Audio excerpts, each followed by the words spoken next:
Hey, welcome to the Book and His Boss. I'm Caputo, sports columnist for the Oakland Press. This is my boss, sports editor Jeff Kuehn. Jeff, anything big happened lately here in Detroit? Something where they're honking their horns out at the Ellen Park headquarters of the Lions, where you thought that it was the end of World War II or something? It's a happy day today, Pat. Finally, somebody listened to what you've been saying for what? I'm going to give you a political plug here. 3 years now you've been calling for this man's. It's more like 5. You can tell I got a lot of influence in this town. I think we're talking like Matt Millen might be free from prison, is what his wife said. Yeah, his wife told ESPN that, which drew a lot of tears, but or a lot of raised eyebrows. But it had to happen sooner or later, and I think it's good for the Lions that it happened sooner. Although it is actually later, this was long overdue. But don't you feel like now at least something is done? 0-3 start. After a promising preseason, you kind of feel No, like... you know, I'm happy for the fans. I'm happy for you out there, the fans, because this was just a slap in your face. You know, somebody say yesterday, well, you know, the Lions did this and that, and they just handed out a statement, and you're upset about that and all that. It had nothing to do with that. It's about they never speak for the fans, and I thought it was really insulting yesterday to you, the fans, that they just handed out a press release and didn't speak, and Ford never speaks, and it's like it didn't happen, except for this canned press release. And you know, Lions try to control the media more than any other organization in this town, and they're the ones who have the biggest circus atmosphere. I think that is not a coincidence. I don't know how to answer that one, but the question is, this is the Lions. Where do they go from here? How do they get it right? Well, it wasn't a question; it was a statement.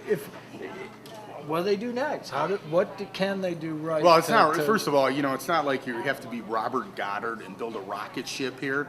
You go and you look at the Giants. They drafted well last year. They had 8 players that contributed out of their draft to their Super Bowl championship. They took 8 players in the draft, and all of them contributed.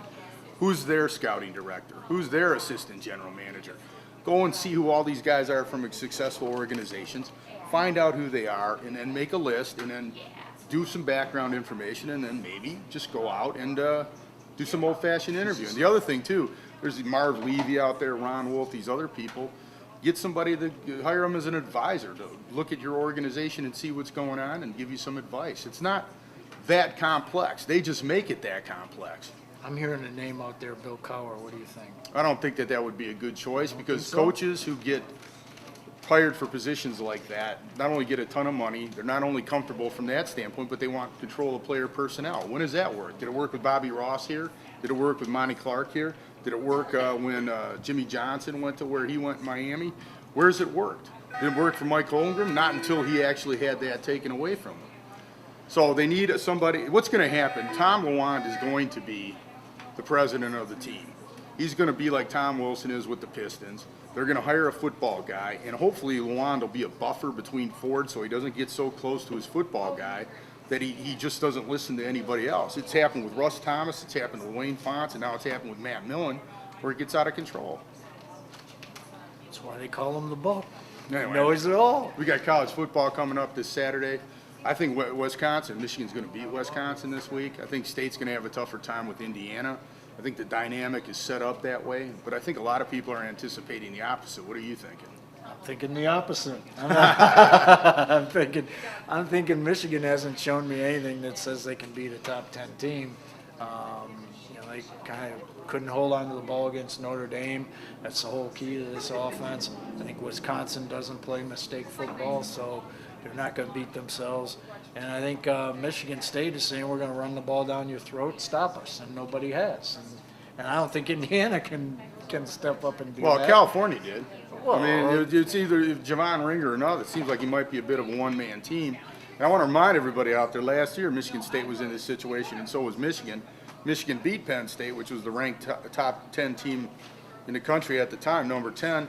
And Michigan State lost at Wisconsin and lost a home game to Northwestern. Their season kind of went south. So still a lot to prove for Michigan State.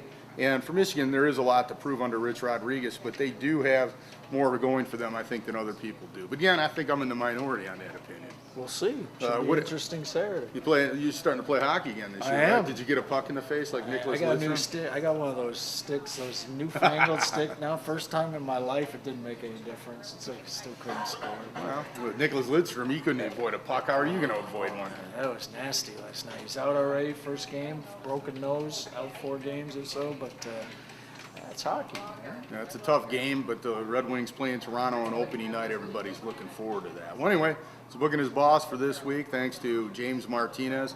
He calls him Captain Video. I know he's the real American Idol. I'm just expecting him to pop up on Dancing with the Stars, replacing Warren Sapp here pretty soon. But we appreciate what he does. And don't forget to check out our blogs at Blog Central or at the OaklandPress.com. They're real easy to find with our new redesign on our website. And don't forget to check out MIPrepZone.com for the latest in high school information. He's Jeff Kuehn, the sports editor. I'm Pat Caputo, sports columnist. Till next week, this is the Book and His Boss. We'll see you.